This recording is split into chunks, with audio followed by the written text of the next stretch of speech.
What if I told you there's an entire economy operating right under the noses of university administrators? No taxes, no paperwork, no oversight. From dorm room barbers to test banks traded in secret Discord servers, college campuses are more than centers of learning. They're mini cities with their own markets.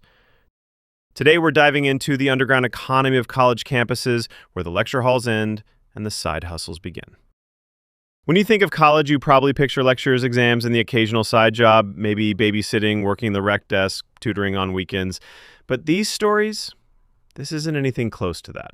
We're talking real businesses, students earning $1,000 a week, dollars flipping sneakers, underground food services pulling $300 a night, ghostwriting empires making $5,000 a semester, all out of dorm rooms. And of course, some that are illegal or in the gray areas as well. This is the underground economy of college campuses, unregulated, untaxed, and hidden in plain sight. So why do these student businesses emerge? And why are they so successful? Simple. College costs are crushing. Textbooks, tuition, food, transportation. The financial pressure is relentless. And with few legal ways to earn flexible income between classes, many students turn to informal gigs. If the system's too rigid to support you, is it wrong to bend it? College campuses are the ultimate untapped markets. They are perfect economic petri dishes, high demand, low regulation, and thousands of broke, desperate students. For student entrepreneurs, that's a goldmine. You need a haircut? There's a student in room 318 with a pair of clippers and Venmo. Want to fake a parking pass? Someone's already printing them in the art building. Every underground economy needs a place to operate. On campus, it's not a smoky alley. It's the guy 2 floors down who sells bulk ramen at midnight. One student at UCLA started by flipping his own pair of Yeezys. He quickly scaled up by using campus Wi-Fi bots to snipe limited drops, then stored inventory under his dorm bed.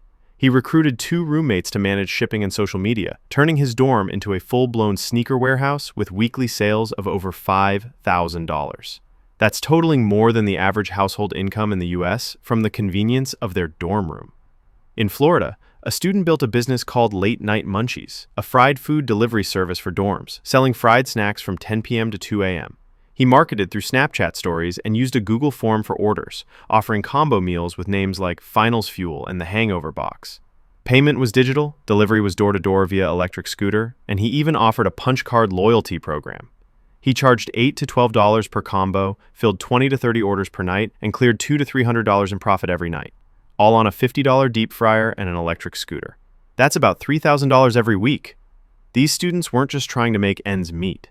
They were scaling, with inventory spreadsheets, Snapchat marketing funnels, and pricing strategies. Some of them made more than their professors. And some of them took it beyond college. Insomnia Cookies, now a nationwide cookie delivery chain, was started in 2003 by a University of Pennsylvania student out of his dorm room.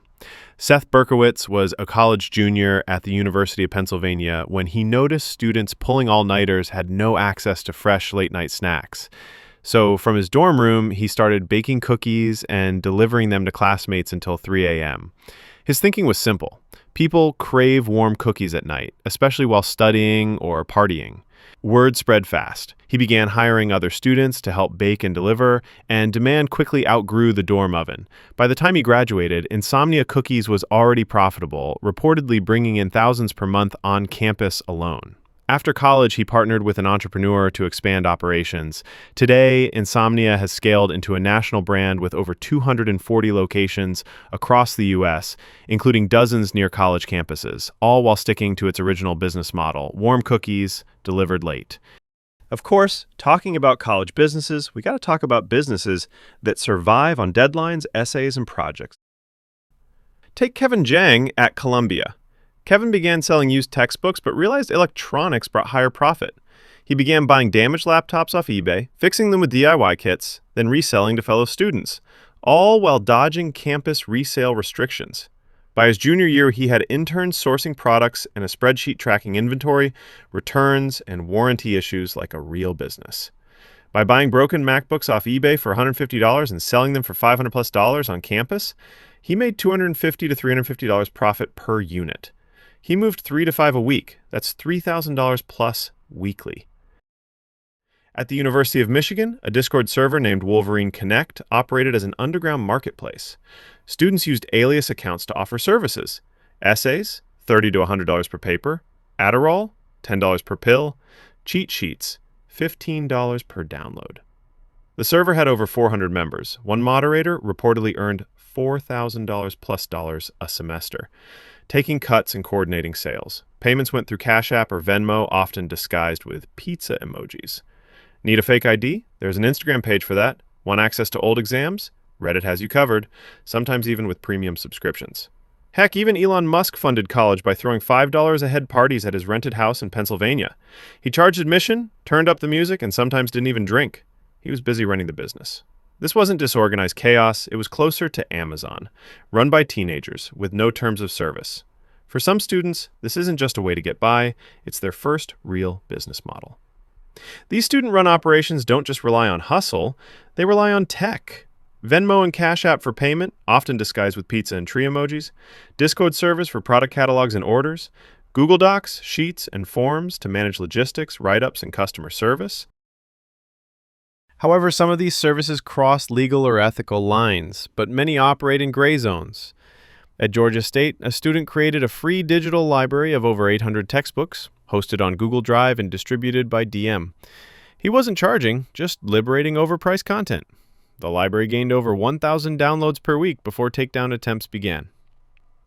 At Penn State, an honors student built a ghostwriting business offering papers for $50 to $150, depending on urgency and word count. She tracked clients in a spreadsheet, added loyalty discounts, and even used Grammarly Premium and plagiarism checkers to boost quality. By the end of one semester, she'd ghostwritten over 60 papers, netting nearly $5,000.